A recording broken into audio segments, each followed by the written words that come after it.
personnes ont été évacuées de la ville de Mariupol en une semaine. En revanche, 24 heures après le bombardement du théâtre de la ville, il n'y a toujours aucun bilan, Thibaut Hu. Et pour le moment, il est toujours impossible de dire combien de civils sont morts. Sur les quelques images qui nous sont parvenues, on peut voir ce théâtre en ruine, sous des nappes de fumée, découpé en deux par un obus.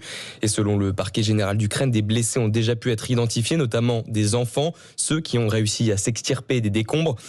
D'après la mairie, 1 millier de personnes se trouvaient dans l'abri anti-bombe au moment de la frappe, un abri qui a résisté à l'explosion, si l'on en croit 2 députés ukrainiens sur Twitter. Le nombre de victimes pourrait donc être limité. Ce théâtre en plein centre-ville était devenu un refuge pour éviter les immeubles.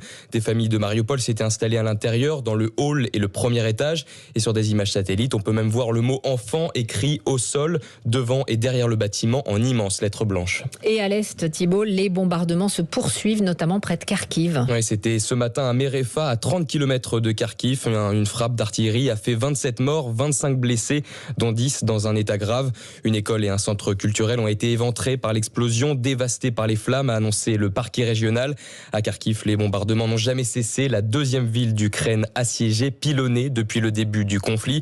Et on vient de l'apprendre à l'instant, selon notre envoyé spécial Nicolas Tonev à Kiev. Un incendie est en cours dans un quartier de l'ouest de la capitale. Il s'agit d'un grand entrepôt ciblé par des projectiles. 2 personnes sont mortes. Thibaut